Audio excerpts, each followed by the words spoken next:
রমজানে নিত্যপণ্যের দাম বৃদ্ধির জন্য কিছু কর্পোরেট ব্যবসায়ী ও চাঁদাবাজিকে দুষলেন খুচরা ব্যবসায়ীরা। মনিটরিংয়ের নামে হয়রানি না করে দোষী ব্যক্তিদের আইনের আওতার আনার দাবি তাদের। আর কর্পোরেট ব্যবসায়ীরা বলছেন, অতিরিক্ত কর, বন্দরের সমস্যা, আইনি জটিলতা সহ নানা অনিয়মে পণ্যের সরবরাহ সংকটের দাম বেড়ে যাচ্ছে। তবে আসছে রমজানে নিত্যপণ্যের দাম নিয়ন্ত্রণের প্রতিশ্রুতি দেন সবাই। রমজান আসলেই বাজারে বাড়ে পণ্যের চাহিদা। এই সুযোগে দাম বাড়ায় অসাধু ব্যবসায়ীরা। তাই রমজানে বাজারের পরিস্থিতি কেমন হতে পারে জানতে ব্যবসায়ীদের সাথে আলোচনায় বসে তাদেরই শীর্ষ সংগঠন এফবিসিসিআই। উৎপাদন করতে পারবো। এই আলোচনায় রমজানে পণ্যের দাম বৃদ্ধিতে কিছু কর্পোরেট সিন্ডিকেট ব্যবসায়ী এবং চাঁদাবাজির দিকে আঙুল তোলেন ব্যবসায়ীরা। বাজার তদারকির নামে খুচরা ব্যবসায়ীদের না ধরে মূল অভিযুক্তকে আইনের আওতায় আনার দাবি জানানো হয়।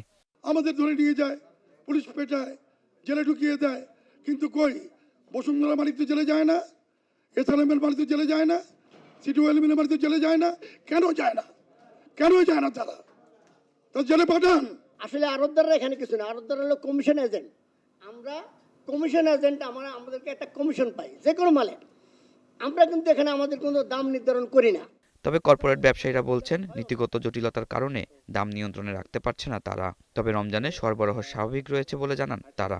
আন্তর্জাতিক বাজারের উপর নির্ভরশীল এবং এই ক্ষেত্রে আমরা মনে করছি যে বাংলাদেশে প্রাইসটা বাড়ে কমে, এইটাও ঠিক আন্তর্জাতিক বাজার যদি কেউ ফলো করে সে বুঝতে পারবে যে কেন বাড়ে কেমন কমে।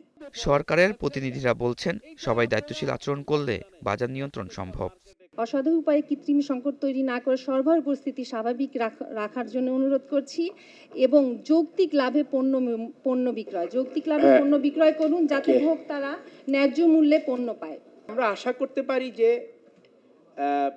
বিভিন্ন নিত্য পণ্য এবং খাদ্য পণ্যের যে সরবরাহ বাজারে থাকা দরকার সেটি পর্যাপ্ত আছে।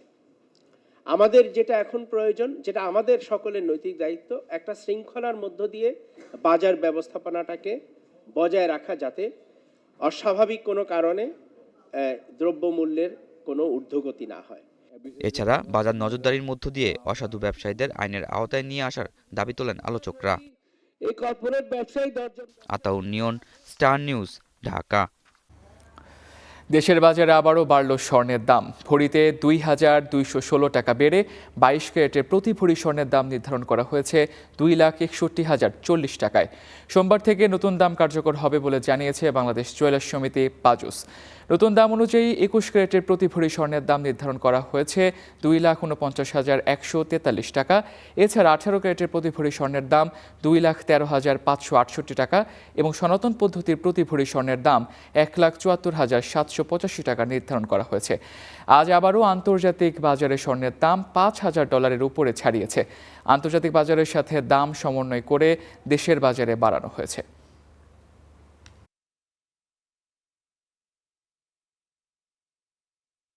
চার বছর আগে ছোট পরিসরে পরীক্ষামূলক চাষের পর দারুণ সফলতা এসেছে পঞ্চগড়ের টিউলিপে। এই ফুল বাগানে যেমন টিকিট কেটে ঢুকতে হচ্ছে, তেমনই টিউলিপ বিক্রি করে আর্থিকভাবেও লাভবান হচ্ছেন চাষিরা।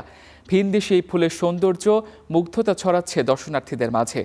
বাহারি টিউলিপ নতুন পর্যটন আকর্ষণ তৈরি করেছে পঞ্চগড়ে।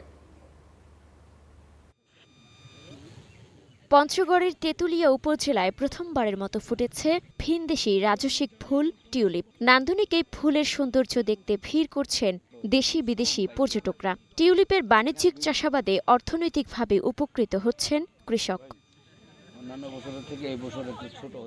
এই ফুল চাষেও অনুসরণ করতে হয় যত্ন। চারদিকে তাপমাত্রা নিয়ন্ত্রণে দেওয়া হয়েছে বিশেষ শেড। বাইরে আবার রঙিন পতাকায় সাজানো হয়েছে পথ।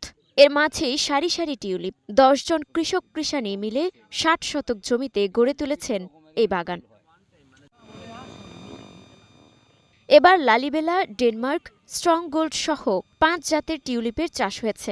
জনপ্রতি ৫০ টাকার টিকিট কেটে বাগান দেখার সুযোগ পান দর্শনার্থীরা।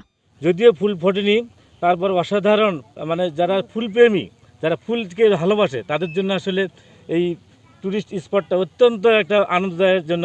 রংপুর থেকে আসছি দেখার জন্য। আসলে অল্প কিছু ফুল ফুটেছে, ওইটাই দেখতে ভালো লাগতেছে। আর আমার বাচ্চারাও খুব মজা পাচ্ছে। টিউলিপসগুলো তো বিদেশি ফুল, আমাদের এখানে তো তেমন ভাবে হয় না। কয়েকটা ফুটছে, আরো ফুটার বাকি আছে। কলি আসছে কিন্তু ফুটেনি।